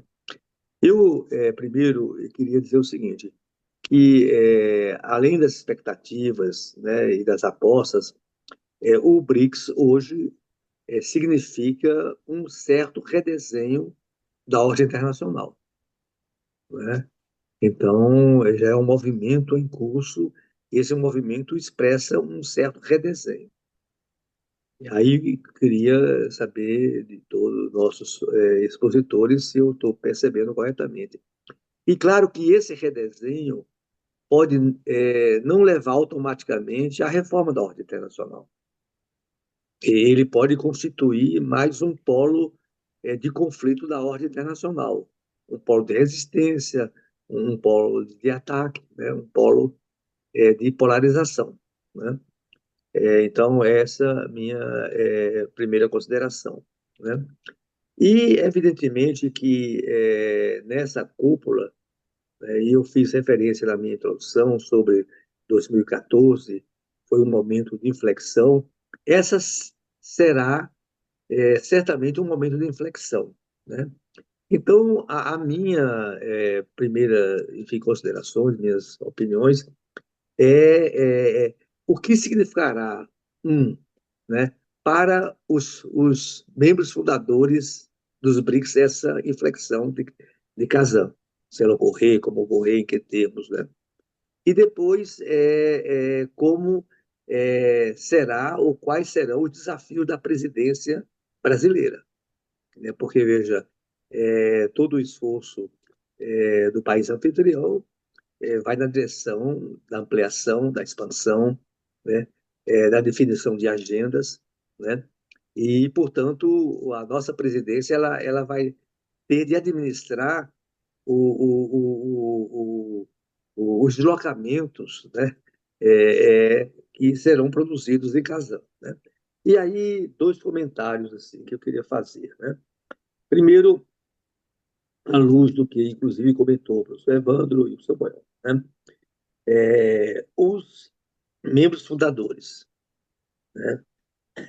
O Evandro falou que o foco da China era na economia. E eu imagino que, inclusive, isso significa não só as transações comerciais, mas significa também a proposta da Rota da Seda, né? Portanto, também é uma estratégia em curso que vai ter implicações e mudanças na ordem internacional, né? Evidentemente, ele não falou, mas eu falo, porque talvez subjacente a essa postura possa haver a expectativa de conseguir algum tipo de coexistência, entre esse movimento emergente, esse movimento do sul global, esse movimento das forças não hegemônicas, né? E tentando estabelecer, né? E isso aparece em discursos dos líderes chineses, né? Enfim, Estados Unidos vocês cabem no mundo, né? Mas enfim, mas evidentemente numa outra perspectiva. Em relação à Índia, né, a minha visão é de que a posição da Índia será uma posição pendular, entende? De acordo com as agendas e as conjunturas, haverá sempre esse movimento da China, um movimento pendular, de um lado para o outro, né? O movimento da Rússia, não porque ela queira, mas objetivamente em relação à conjuntura internacional, vai sempre ganhar uma dimensão de confronto, né? E aí vem para a África do Sul, evidentemente, eu acho que vai acompanhar um pouco o movimento do Brasil, mas isso vamos discutir com mais calma. Mas eu quero chegar aqui ao Brasil, né? Eu acho que o Brasil vai ser obrigado, né, a operar o que já circula no mundo das ideias, uma ambiguidade estratégica, né? Uma ambiguidade estratégica. Ou seja, é, na intervenção do Tadeu, ele sinalizou que há também não é um deslocamento, mas é uma amplitude da presença da Ásia, né? Nessa expansão dos BRICS, né? E a Ásia aqui no sentido global dela, toda a Ásia, né? Enfim, tudo aí, né? Portanto, nós estamos muito solitários enquanto Américas, enquanto a América Latina, né? Então, você tem aí essa, essa situação, né?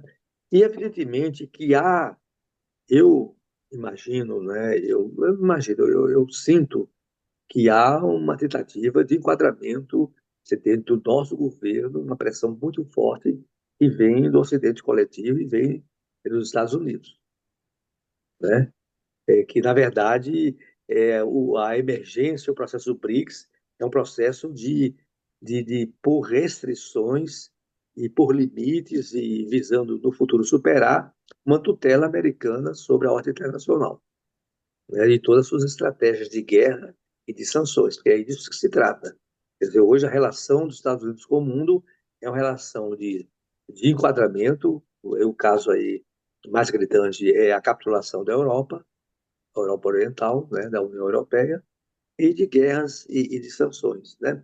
Então, evidentemente que aí está. É, enfim, e eu não sei se essa ambiguidade estratégica ela se sustenta, ela é sustentável, né? E aqui também há uma outra questão, e aí é uma pergunta, se no momento que o Brasil vai presidir os BRICS em 2025, ele vai estar se deslocando de uma posição de protagonista para uma posição de coadjuvante, né? Então, são essas grandes questões aí, né? E porque, na verdade, sim, os BRICS não é uma ameaça, mas o BRICS é visto como uma ameaça, né? E, portanto, como a tentativa de formar um contraponto ao hegemão americano e à tutela dos Estados Unidos, né? E depois as suas estratégias que se expressam na OTAN, se expressam num conjunto aí de organismos internacionais. Então, são essas minhas considerações para dizer o seguinte: nós vamos estar diante de uma complexidade, né? E aí, e o Evandro já dá uma pista, é como a gente possa estar sugerindo, quer dizer, algumas agendas que possa tornar confortável a presidência do Brasil, que possa, mesmo nesse possível deslocamento para a coadjuvância, eu acho que não é um processo simples, porque em algumas agências, em algumas agendas, nós poderíamos manter o nosso protagonismo, e aí, veja que agendas, quer dizer, o Brasil vai sugerir na dinâmica dos BRICS que possa, pela agenda, nos tornar e nos permanecer como um dos protagônicos, né, dessa empreitada, né? Então, essas são as minhas considerações e agradecendo mais uma vez esse importante e excelente debate. Muito obrigado, Vicente. Bom, então, já encaminhando para a finalização do nosso debate, eu devolvo a palavra aos nossos dois expositores. Samuel, com você, por favor. Queria agradecer novamente as 5 perguntas, né? Elas são, acho que, fundamentais para a gente pensar o que é o Brasil que vem por aí, que a gente pensa, de fato, essa próxima década. O que, sinceramente, é algo até um pouco cômico, na medida em que me lembra muito uma frase da Angela Merkel, né? Quando perguntaram ela sobre longo prazo, ela dizia que ela vivia dentro de 2 semanas. E eu falo disso por quê? Porque daqui 2 semanas tem eleição norte-americana. E eu acho que isso que pauta, na verdade, o planejamento de curtíssimo prazo nosso, tendo em vista, de fato, o resto dessa década. O resultado dela implica em posicionamentos estratégicos distintos, né? E que eu acho que eles valem a pena a gente expor até aqui. A gente tem visto o quê? Estava na fala de todo mundo aqui, um potencial periferização no Brasil, um afastamento do seu escopo diplomático, uma resignação, uma dúvida, um potencial ali para escolher não se posicionar e, portanto, tentar evitar algum desastre. Só que o não posicionamento implica também não posicionamento da agenda. E, ao mesmo tempo, uma fuga de uma certa responsabilidade, não só com a região, mas também com o nosso povo, né? Então, eu particularmente não acho que seja por aí. Há que tentar-lo, né? Mas em que condições a gente pode pensar de fato esse resultado? O jogo para esse século, eu falo isso aqui abertamente, falo para meus alunos, falo publicamente, o jogo para esse século não é um jogo fácil, é um jogo muito duro. O Evandro estava recordando mais cedo em que momento começa uma guerra mundial, né? A Primeira Guerra Mundial começou em 1914 ou começa ali antes com Marrocos ou com a partição dos otomanos na Europa Central? A Segunda Guerra começa na Manchúria ou começa em 39 com a Polônia? Ou começa em 41 com a União Soviética? Que momento começa? Né? Como é que a gente pode construir isso? Mas, ao mesmo tempo, existe uma agenda propositiva que a gente tem que pensar. A gente tem que pensar sim, porque ainda estamos em tempos. Ainda de que paz limitada ou guerra localizada, ainda estamos no presente, né? Ainda existimos sob essas condições presentes. É por isso que a gente tem de colocar alguma pauta adiante. Eu acho que o Brasil que começa o ano que vem é um Brasil mais experiente na governança multilateral do desenvolvimento, sobretudo quando a gente pensa a estruturação de instituições multilaterais. É um Brasil que vem mais experimentado, são anos de governos tanto a direita como também a esquerda, com quadros ali que podem, de fato, apoiar a construção de uma agenda brasileira. A questão mesmo é o direcionamento dessa mesma agenda, mas quadros nós temos, né? E, portanto, esse posicionamento vai vir daí. Evidentemente que, para o momento agora, eu acho necessário, e eu costumo entender, uma maior ambiguidade ou um maior silêncio. Porque essa é a condição de quem tem paciência, né? Tem que ter paciência estratégica. A gente vai ter nas próximas semanas, por exemplo, a inauguração do Porto de Xangai, no Peru. A gente estava falando, portanto, do insulamento brasileiro.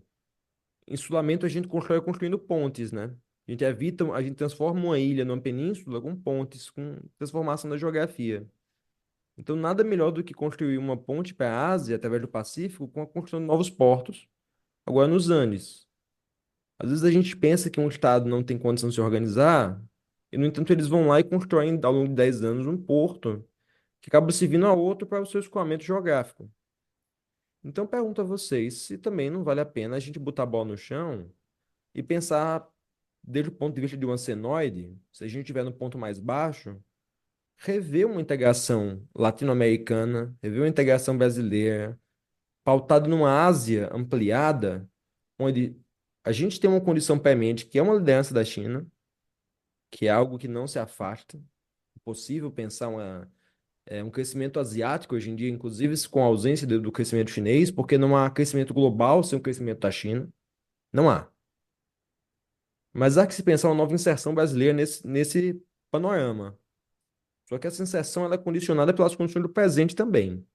Então a gente deve ir guiando essa estratégia conforme os eventos forem acontecendo, mas sabendo que o próximo passo necessariamente é planejar o quê?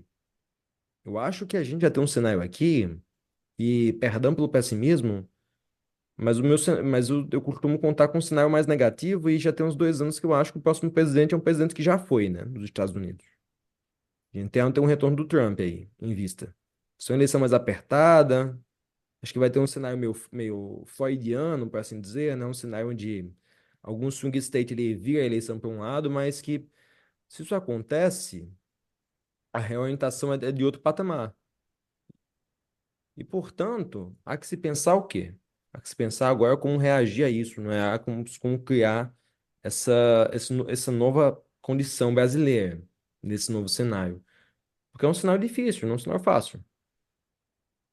Então, a estruturação do Brasil deve se guiar nesse sentido. A gente vai ter uma agenda para o ano que vem que o quê?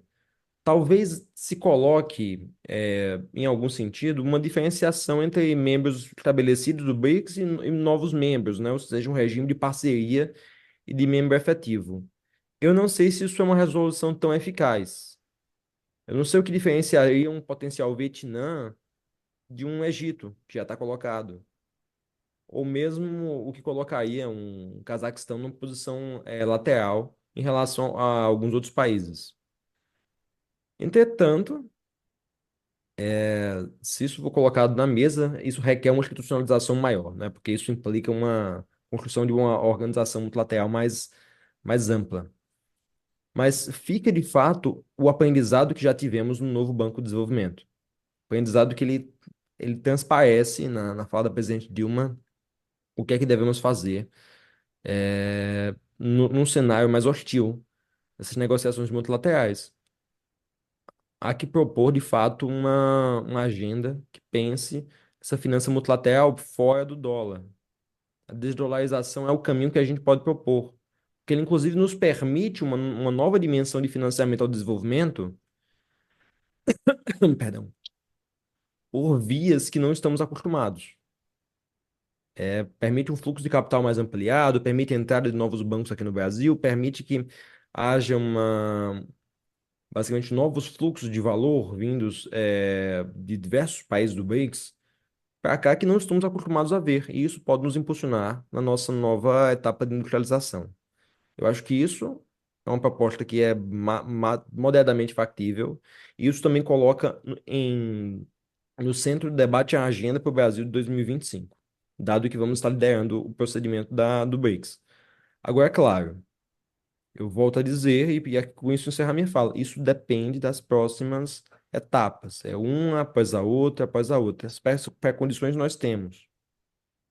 mas a gente tem de ir projetando isso de forma estratégica. Tem que ter paciência também, né? Paciência estoica. E, portanto, eu agradeço realmente as provocações e as perguntas aqui, certo? Acho que esses são meus comentários e forte abraço, pessoal. Muito obrigado, Samuel. Eu passo então agora para o Evandro. Evandro, com você, por favor. Obrigado, Granado.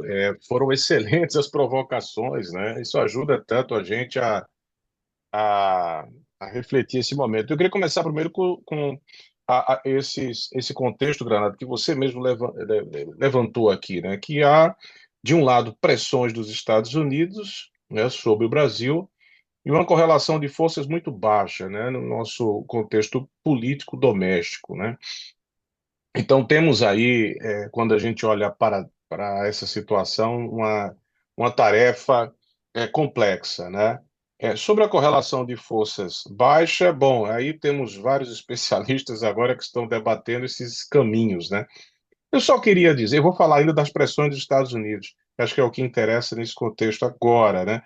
Mas a correlação de forças baixas a gente entende como realmente um problema seríssimo no Brasil. Estamos falando de BRICS. No período Bolsonaro, o BRICS não era uma agenda relevante para o Bolsonaro, o que ele queria era, de todo jeito, colocar o Brasil na OCDE, né? Enfim, toda uma agenda mais ocidentalizada mesmo, né? De uma completa submissão. É preciso ver como reduzir essa correlação de forças, né? E aí a gente volta a um tema que não é a nossa agenda aqui, por isso que eu não vou me esticar, seria objeto talvez de um outro, para promoção de uma outra discussão dentro da AMISUL com outras pessoas especialistas nisso.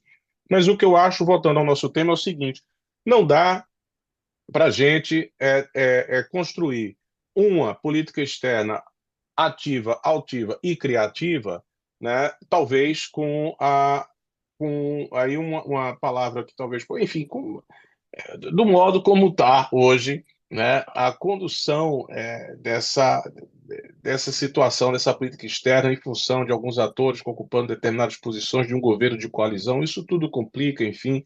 Eu acredito que o governo deva ter um raio-x claro dessa situação, né? De quem está e quem não está, vamos dizer assim, conforme a orientação política do atual presidente, né? O grande problema da nossa república é que burocracia quer governar, e eu particularmente acho que cabe aqui uma discussão importante, né, sobre a posição do Ministério das Relações Exteriores, que insiste em dizer que faz política de Estado, não faz política de governo, e é uma política pública, tem que ser discutida democraticamente e publicamente.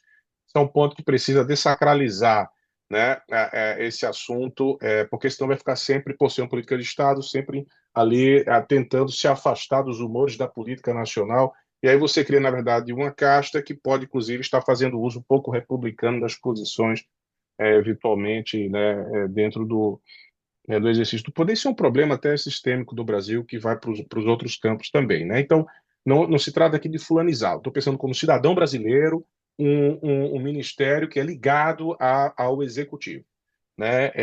Portanto, como brasileiro preocupado com a nossa república, né? Não sou dono da verdade, nem a voz da consciência, mas eu sou um brasileiro inquieto com essa situação. Mas vamos às pressões dos Estados Unidos, né? Aí a gente tem três caminhos aí, né?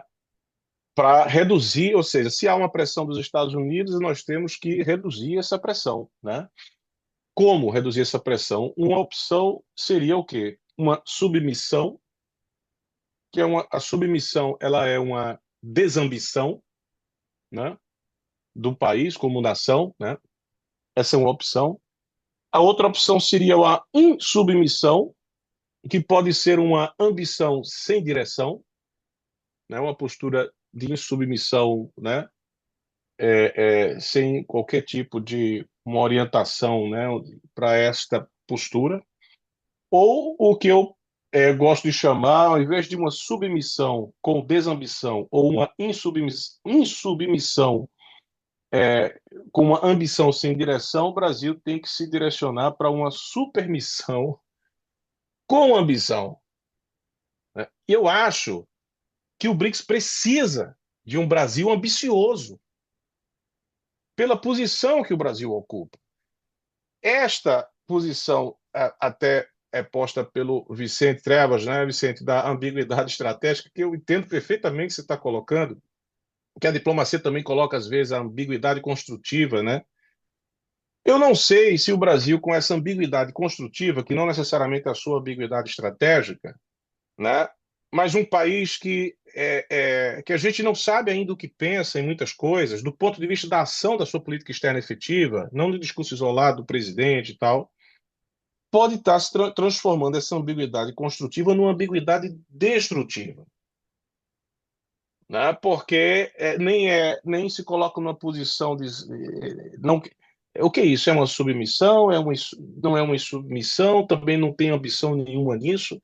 Então, é uma ambiguidade que ela pode estar sendo destrutiva para o nosso país. E aí, veja, é, nesse contexto, eu penso o seguinte, né? Que foi muito boa a provocação sua, viu, Tadeu? É sobre se o Brasil, né, que poderia estar se tornando um país periférico dentro do BRICS, né?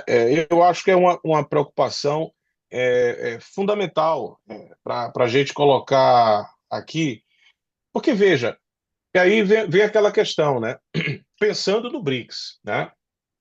Qual é o ator que tem uma força econômica e uma ação de política externa propositiva, extremamente atuante? A gente não pode negar que é a China, né?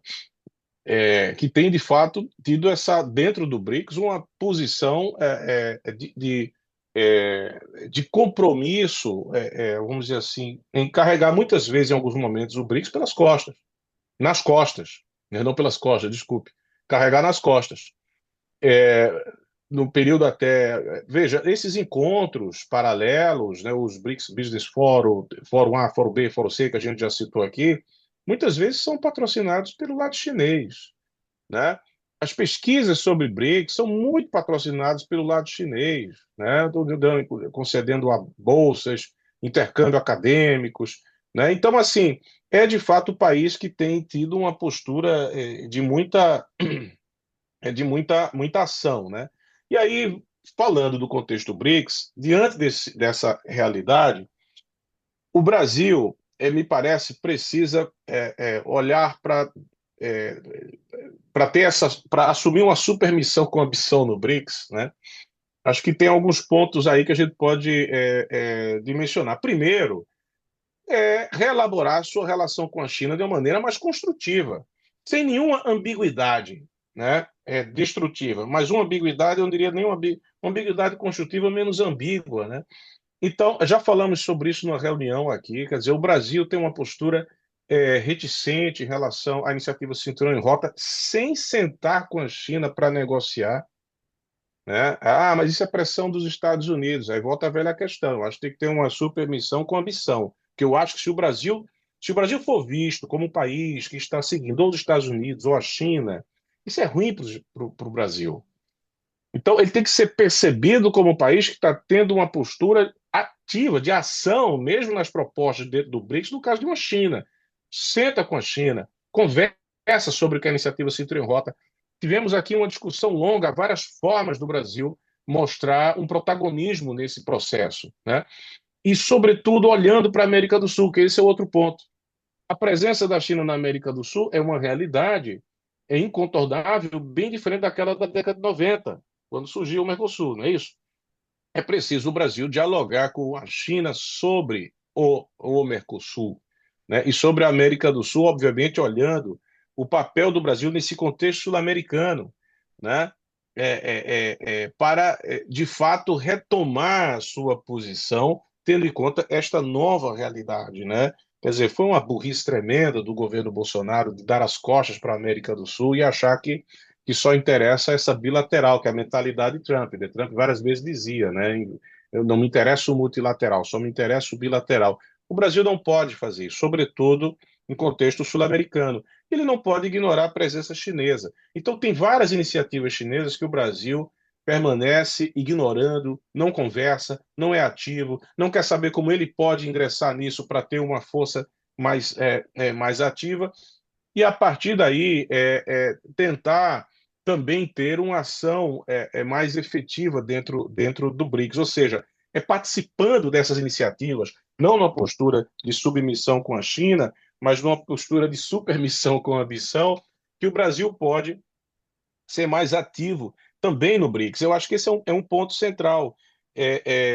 E sobre a questão da moeda que foi mencionado aqui, bom, eu não sou economista, também leio aí o Paulo Nogueira e tantos outros economistas brasileiros e estrangeiros que estão escrevendo sobre o tema, mas é importante pontuar o seguinte, veja, mais uma vez, essa é uma agenda forte dentro do BRICS, há um caminho longo pela frente, mas é importante sublinhar que quem está com política externa forte de internacionalização de sua moeda é a China, né? Então, ela tem uma política já em andamento de internacionalização do renminbi, né? Do yuan. Então, isso é um ponto também importante que vai depender dessas relações comerciais, dos investimentos, para poder uma proposta, quem sabe, de uma moeda do BRICS, ou pelo menos, acho que o BRICS Pay parece uma coisa ainda mais factível, né, nesse contexto, né?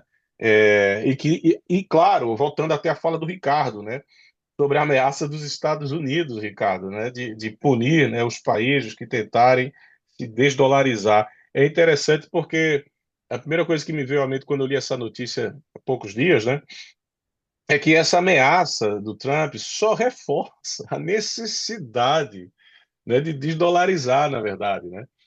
Então, essa foi a postura do Trump, que eu acho que está sendo quase a postura dos Estados Unidos, né? Como a gente falou, né? De ameaçar sair da OMC, ameaçar, paralisou a OMC, né? Praticamente, né? Isso é culpa dos Estados Unidos. De ameaçar sair da Organização Mundial da Saúde, ignorou completamente, né? Durante a pandemia, de sair do Acordo de Paris. Então, mais uma vez, isso mostra, né? Que é hora realmente de pensar seriamente essa agenda.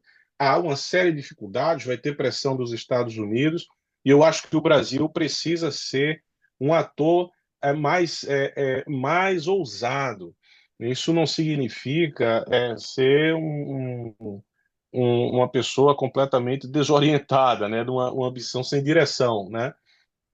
E dentro do BRICS, para o bem do BRICS, né, o Brasil muito mais ativo, comprometido, sem essa ambiguidade que ninguém sabe, que não constrói nada, vai ser benéfico para o Brasil, vai ser bom para o BRICS.